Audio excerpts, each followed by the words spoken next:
کله چې مجرمان او ظالمان په قیامت کې وګوري چې په دنیا کې د الله تعالی ورکړې وعده او وعید رښتیا کیږي نو دوی نارې او سورې او ویلا پیل کړي.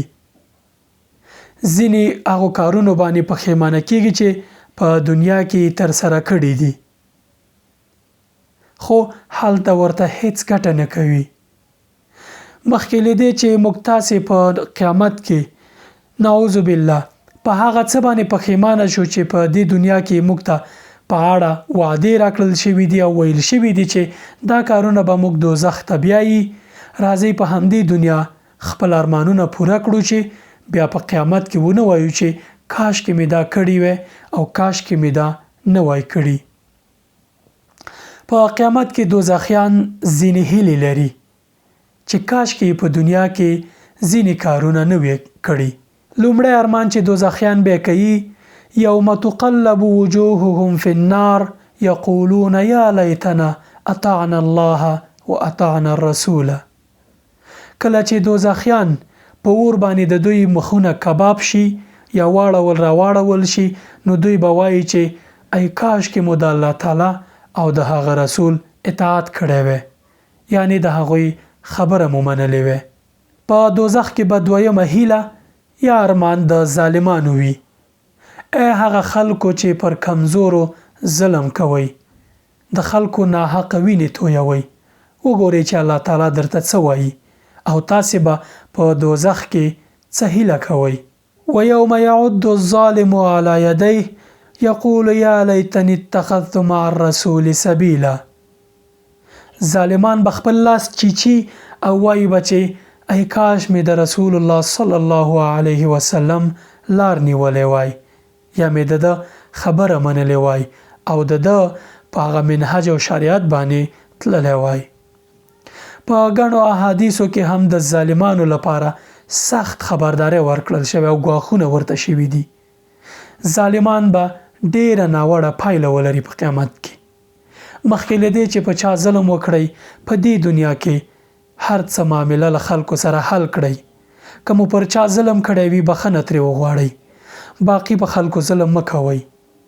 ظلم که لوی وي او کوچنی وي ظلم دی. که تاسې غیبت کوئ په چا تهمت کوئ څوک د موټر چلولو پر وخت ځوروئ د خلکو ناحقه وینه تویوئ میرمنو او اولادونو سره په زور زیاتی چلن کوئ او بل اخره د انسان په حقونو باندې تیری کوي دا ټول په ظلم کې حسابيږي.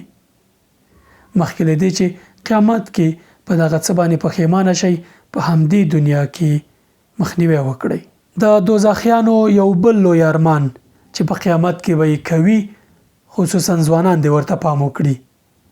هغه کسان چې په دنیا کې بیلاري ملګری پالي او له بیلارو ملګرو سره یې ملګرتیا ده دوی په قیامت کې وایي چې یا ویلتا لیتنی لم اتخذ فلانا خلیلا. ای زما بدبخته کاش کې مې ځینې ملګري یا فلانه کس نوی ملګری کړی له ده سره مې ملګرتیا نه وای کړی. تاسې به ډېر ملګري لرئ ارزونه یې وکړئ. هغوی چې تاسې دوزخ ته بیایي سرلوو سره ورسره ملګرتیا پرې کړئ. هغوی چې مو جنت ته د تلو لامل کیږي ملګرتیا ورسره لا ټینګه کړئ. د ملګرتیا اغیز ډیر زیات دی نو ځکه خو الله تعالی وایي چې کونو مع الصادقین له رښتونو او نیکانو سره ووسئ. هغه کسان ملګري کړئ چې جنت درته ګټي نه هغه کسان چې دوزخ ته مو د تلو لامل کیږي. د دوزخیانو یوه بله لویه هیله او ارمان چې دوی به یې کوي الله تعالی درته په ګوته کوي. یقول یا لیتنی قدمت لحیاتی. کاش کې مې مخکې له مرګه د خپل وروستي ژوند لپاره او یا د دنیا په ژوند کې د آخرت لپاره څه توخه برابره کړې وی. نیک عملونه مې له ځانه مخکې لیږلي وی. هلته خو د مچ په شان وزرې په مخ راسولوي خو هیڅ نتیجه نه ورکوي ځکه دا هر څه هیله پاتې کیږي. زما خوږو ملګرو مخکې له دې نه چې په قیامت کې پښیمانه شو او هر څه مو ارمان پاتې شي او د ټولو پر مخ کې خجالت ولاړ یو او بالاخره تر ټولو بد ځای دوزخ ته لاړ شو او د کباب په شان سوځېږو.